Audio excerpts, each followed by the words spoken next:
Hello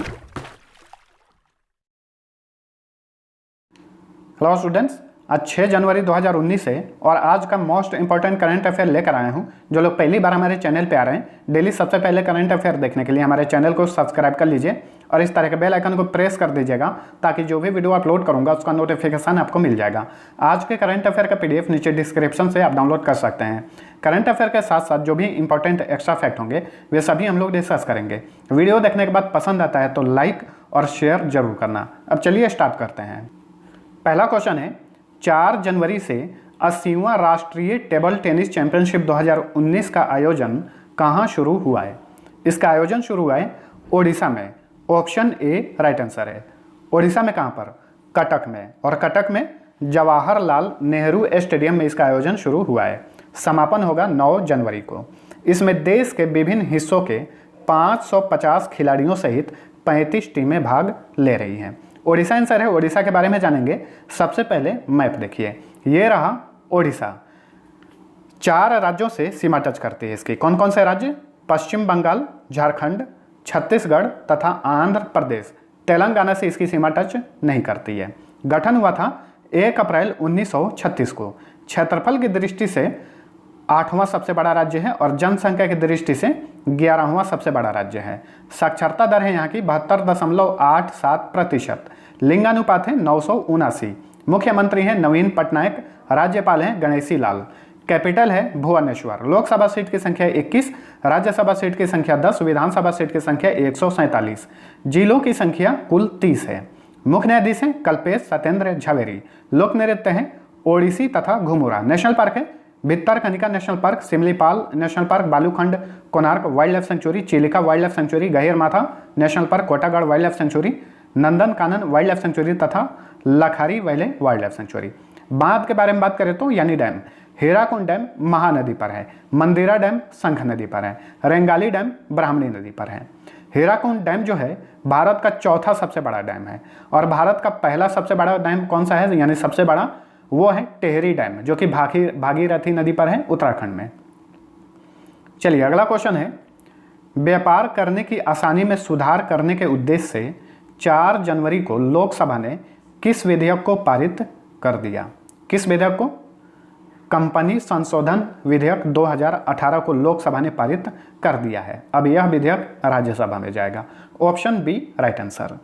यह विधेयक राष्ट्रीय कंपनी कानून न्यायाधिकरण पर बोझ को कम करेगा तथा गैर अनुपालन कंपनियों के खिलाफ कड़ी कार्रवाई करेगा। अब लोकसभा के बारे में जानिए, इसके बारे में जानना जरूरी है। प्रेजेंट टाइम में लोकसभा की अध्यक्ष कौन है? सुमित्रा महाजन है। लोकसभा में मैक्सिमम सीट कितना हो सकता है? 552, यानी ज़्यादा से ज़्यादा सीट जो है 552 हो सकता है। प्रेजेंट टाइम में सीटों की संख्या कितनी है? 545 है। और लोकसभा में राष्ट्रपति कितनी सीटों को मनोनीत करता है? 2 सीटों को एंग्लो इंडियन से मनोनीत करता है। ठीक है, लोकसभा संसद का निचला सदन है। बहुत सारे लोग पूछते रहते हैं कि सर आपके करंट अफेयर डालने का टाइम क्या है, तो मैं आज टाइम बता रहा हूं, ध्यान से सुनिए। डेली करंट अफेयर डेली रात में 12 बजे अपलोड कर दिया जाता है। पब्लिश भी कर दिया जाता है, कभी कभी 5-6 मिनट आगे पीछे हो जाता है। और जो संडे को टेस्ट होता है वो वीडियो संडे को सुबह में 4 बजे पब्लिश होता है। कितने बजे? 4 बजे हर संडे को टेस्ट वीडियो पब्लिश होता है। और मंथली करंट अफेयर हर महीने की 1 तारीख को अपलोड कर दिया जाता है। चलिए अब तीसरा नंबर क्वेश्चन है, 4 जनवरी को खोजी पत्रकारिता प्रिंट श्रेणी के लिए Ramnath Goenka excellence in journalism पुरस्कार से किसे सम्मानित किया गया? किसे सम्मानित किया गया है? एस विजय कुमार को। Option C right answer. किस श्रेणी में दिया गया है ये ध्यान रखिएगा, खोजी पत्रकारिता के प्रिंट श्रेणी में। ठीक है, एस विजय कुमार जो हैं द हिंदू न्यूज़पेपर के वरिष्ठ उप संपादक हैं। तो ये Ramnath Goenka excellence in journalism पुरस्कार जो है कुल 29 पत्रकारों को अलग अलग श्रेणियों में दिया गया है। तो जो मुख्य श्रेणी है वो मैं आपको बता रहा हूँ, नीचे लिखा हूँ वो भी देख लीजिए। प्रसारण कैटेगरी के लिए दिया गया है आनंद कुमार पटेल को, इंडिया टुडे टीवी के पत्रकार हैं। क्षेत्रीय भाषा कैटेगरी के लिए दिया गया है एम गुणाशेखरन को, निशांत दत्ताराम को तथा संदीप अशोक आचार्य को। चलिए नेक्स्ट क्वेश्चन है, किस राज्य ने पोलावरम बहुउद्देशीय परियोजना के बेहतर कार्यान्वयन तथा निगरानी के लिए केंद्रीय सिंचाई और विद्युत बोर्ड पुरस्कार जीता है। किस राज्य ने? आंध्र प्रदेश ने जीता है। ऑप्शन बी राइट आंसर है इसका। ठीक है, जल संसाधन परियोजना के सर्वश्रेष्ठ कार्यान्वयन की श्रेणी में यह पुरस्कार इसने जीता है। पोलावरम बहुउद्देशीय परियोजना किस नदी पर स्थित है? गोदावरी नदी पर स्थित है। अब आंध्र प्रदेश आंसर है। आंध्र प्रदेश के बारे में जानेंगे। सबसे पहले मैप देखिए, 5 राज्यों से इसकी सीमा टच करती है। कौन कौन से राज्य? तमिलनाडु, कर्नाटक, तेलंगाना, छत्तीसगढ़ तथा ओडिशा से इसकी सीमा टच करती है। गठन कब हुआ था? 1 नवंबर 1956 को। यहाँ पे कुछ लोगों को कन्फ्यूजन होता है, देखिए नोट करिएगा सही से। आंध्र प्रदेश का पूर्ण रूप से राज्य का दर्जा दिया गया था 1953 को। ठीक है, लेकिन अन्य राज्यों से कटकर यानी सीमा निर्धारित कर दी गई थी और गठित किया गया था 1956 को। यानी जो सीमाएं होती है वो निर्धारित कर दी गई थी और पूर्ण रूप से गठन हुआ था 1956 को, लेकिन राज्य का दर्जा दिया गया था 1953 को। आप चाहें तो इसे गूगल पे या ऑफिशियली साइट पे कहीं भी सर्च करके देख सकते हैं, या फिर एनसीईआरटी बुक में आप देखिएगा तो आपको इस तरह का इन्फॉर्मेशन पता चल जाएगा, इसलिए कंफ्यूज नहीं होना है। क्षेत्रफल की दृष्टि जो रैंक है आंध्र प्रदेश के 7वें नंबर पे है और जनसंख्या की दृष्टि से 10वां सबसे बड़ा राज्य है भारत का। साक्षरता दर है इसकी 67.02%। लिंगानुपात है 993। कैपिटल है अमरावती। मुख्यमंत्री हैं एन चंद्रबाबू नायडू। गवर्नर हैं ESL नरसिम्हा जो कि तेलंगाना के भी गवर्नर हैं। एक ही गवर्नर है तेलंगाना और आंध्र प्रदेश के। लोकसभा सीट की संख्या 25, राज्यसभा सीट की संख्या 11, विधानसभा सीट की संख्या कुल 176 है। एक सीट जिसमें से मनोनीत करता है वहाँ का राज्यपाल। विधान परिषद भी है जिसकी सीट की संख्या 58 है। जिलों की संख्या 13 है।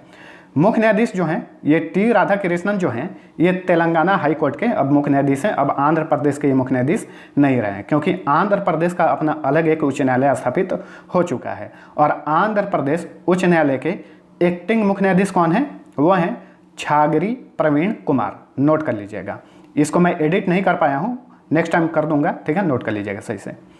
लोक नृत्य है कुचिपुड़ी। नेशनल पार्क है वेंकटेश्वरा नेशनल पार्क तथा पापीकोंडा नेशनल पार्क। बांध के बारे में बात करें तो श्री साइलम बांध, अलामाती बांध, बसवा सागर बांध, तीनों के तीनों कृष्णा नदी पर हैं।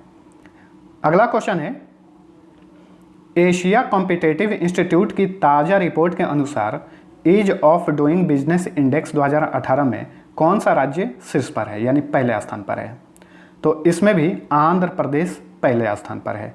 ऑप्शन ए राइट आंसर है। ठीक है, तो हाल ही में यह रिपोर्ट आया था एशिया कॉम्पिटिटिव इंस्टीट्यूट का। तो पहले स्थान पे आंध्र प्रदेश है, दूसरे स्थान पे कौन है? महाराष्ट्र है, तीसरे स्थान पे कौन है? दिल्ली है। तो सीरियल वाइज भी लिख दिया हूँ, देख लीजिए। चलिए अगला क्वेश्चन है, भारतीय बाल कल्याण परिषद द्वारा राष्ट्रीय वीरता पुरस्कार के लिए किसे चुना गया है? किसे चुना गया है? वाहेंग बाम लमन गाम्बा सिंह को चुना गया है। ऑप्शन बी राइट आंसर, ये मणिपुर के हैं। 16 मई 2018 को इन्होंने अपने चचेरे भाई को तालाब में डूबने से बचाया था। बहुत ही बहादुरी तरीके से इन्होंने बचाया था, इसी के लिए इन्हें राष्ट्रीय वीरता पुरस्कार के लिए चुना गया है। 23 जनवरी को प्रधानमंत्री नरेंद्र मोदी इन्हें राष्ट्रीय वीरता पुरस्कार से सम्मानित करेंगे। चलिए नेक्स्ट क्वेश्चन है, भारत सरकार ने बेटी बचाओ बेटी पढ़ाओ योजना के तहत देश के कितने जिलों को शामिल किया है? तो अब तक देश के कितने जिलों को शामिल कर लिया है? 640 जिलों को शामिल कर लिया है। एक चीज़ ध्यान रखिएगा, 2011 की जनगणना के अनुसार भारत में कुल जिलों की संख्या 640 ही है और इस तरह से बेटी बचाओ बेटी पढ़ाओ योजना के तहत सभी जिलों को शामिल कर लिया गया है। लेकिन 2018 में एक गणना हुआ था, उसके अनुसार प्रेजेंट टाइम में भारत में जिलों की संख्या बढ़कर 722 हो गई है और हाल ही में 3 जिले बने हैं अरुणाचल प्रदेश में, तो 725 भी हो सकता है। ठीक है, तो इस तरह से बीच बीच में जो आंकड़े जारी होते हैं वो एग्जाम्स में नहीं पूछता है, अक्सर पूछता है जो 10 साल पे जो जनगणना होता है उसके अनुसार ही पूछता है। तो ये ध्यान रखिएगा, 2011 की जनगणना के अनुसार 640 जिलों की संख्या है भारत में। ठीक है, इस योजना का उद्देश्य जो है कम होते हुए बाल लिंगानुपात में सुधार करना और बालिका शिक्षा को सक्षम बनाना है। यह योजना महिला एवं बाल विकास मंत्रालय, स्वास्थ्य एवं परिवार कल्याण मंत्रालय तथा मानव संसाधन विकास मंत्रालय द्वारा संचालित किया जाता है। इस योजना की शुरुआत कब की गई थी? इसकी शुरुआत की गई थी 22 जनवरी 2015 को। अगला क्वेश्चन है, 4 जनवरी 2019 को किस देश ने अपने सबसे शक्तिशाली गैर परमाणु हथियार मदर ऑफ ऑल बॉम्ब्स का सफल परीक्षण किया? किस देश ने? चीन ने इसका सफल परीक्षण किया है। ऑप्शन डी राइट आंसर है। परमाणु हथियार के बाद यह दूसरा सबसे घातक हथियार है। वैसे तो सबसे घातक बम माना जाता है हाइड्रोजन बम को। हाइड्रोजन बम के बाद स्थान आता है परमाणु बम का, और परमाणु बम के बाद दूसरा सबसे घातक हथियार है मदर ऑफ ऑल बम्स। ठीक है, ये परमाणु हथियार नहीं है, गैर परमाणु हथियार है। इसे एक चीनी H-6K बॉम्बर द्वारा गिराकर इसका परीक्षण किया गया। इसकी कुल लंबाई लगभग 5 से 6 मीटर है। हालांकि मदर ऑफ ऑल बम्स का जो है सफलतापूर्वक परीक्षण कुछ दिन पहले अमेरिका भी कर चुका है, अब जाकर चीन भी किया है। अब चीन के बारे में जानिए। चलिए सबसे पहले मैप देखते हैं। ये रहा चीन। चीन की कैपिटल है बीजिंग। इसके आसपास में कौन से कंट्री हैं? मंगोलिया है, नॉर्थ कोरिया, साउथ कोरिया है, इंडिया, म्यांमार, ठीक है, नेपाल है, भूटान है, ताजिकिस्तान, किर्गिस्तान आदि, कजाकिस्तान, ये सभी इसके आसपास के पड़ोसी देश हैं। चीन के प्रेसिडेंट हैं शी जिनपिंग। मुद्रा चलती है युआन रेनमिंबी। नेक्स्ट क्वेश्चन है, भारतीय पुरातत्व सर्वेक्षण ने 2018 में राष्ट्रीय महत्व के कितने स्मारक घोषित किए? कितने स्मारक घोषित किए? राष्ट्रीय स्मारक 6। ऑप्शन ए राइट आंसर है। कौन कौन से, वो सभी नीचे लिख दिया हूँ, आप देख सकते हैं, और कौन किस राज्य में, ध्यान रखिए। उच्च न्यायालय भवन जो कि नागपुर में है, बहुत ही पुराना भवन है, ये महाराष्ट्र में है। इसे राष्ट्रीय स्मारक घोषित किया है पुरातत्व सर्वेक्षण विभाग ने। आगा खां की हवेली तथा हाथी खाना, ये आगरा में है, उत्तर प्रदेश में। नीमराना बावड़ी है, राजस्थान में। रानीपुर झारील में मंदिरों का जो समूह है वो उड़ीसा में है, इसे भी राष्ट्रीय स्मारक घोषित किया है। तथा कोतली में विष्णु मंदिर, ये उत्तराखंड में स्थित है। ठीक है, अब यहाँ पे भारतीय पुरातत्व सर्वेक्षण के बारे में जानिए। ASI, archaeological survey of India English में बोलते हैं। इसकी स्थापना 1861 में की गई थी। प्रेजेंट टाइम में इसका हेडक्वार्टर है न्यू दिल्ली में, और वर्तमान महानिदेशक यानी डायरेक्टर जनरल कौन है इसकी?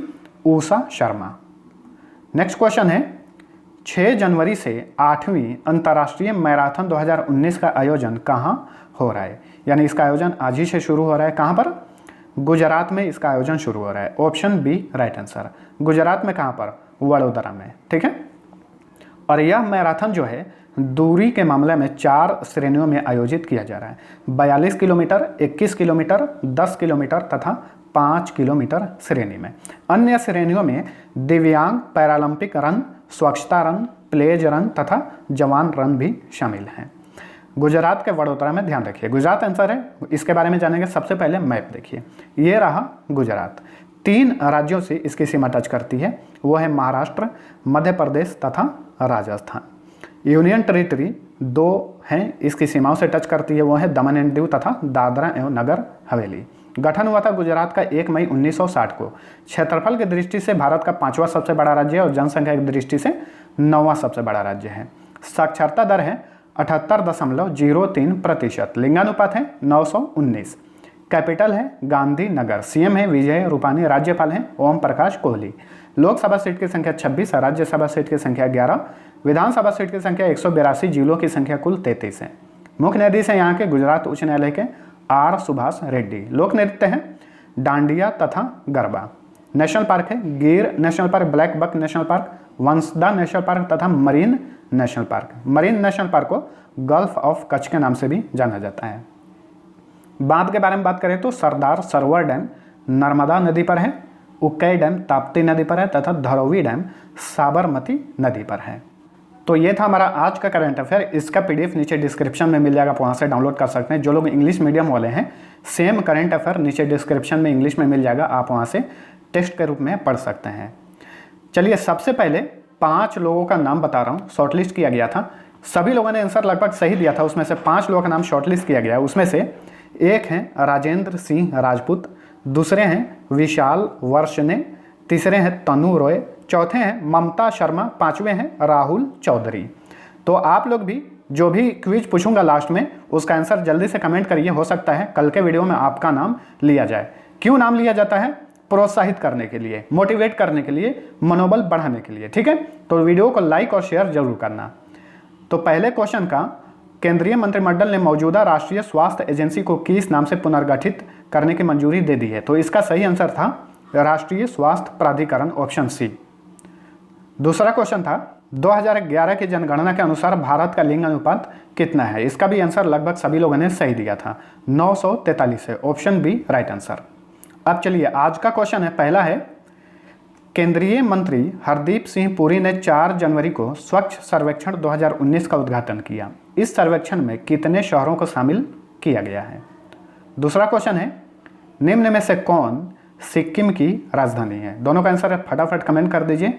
जो लोग नए हैं डेली करंट अफेयर देखने के लिए हमारे चैनल को जरूर सब्सक्राइब करिए। आप डेली पीडीएफ हमारे टेलीग्राम से भी डाउनलोड कर सकते हैं। किसी भी प्रकार का कोई भी सजेशन सुझाव हो तो आप मुझे इंस्टाग्राम पे भी लिख सकते हैं।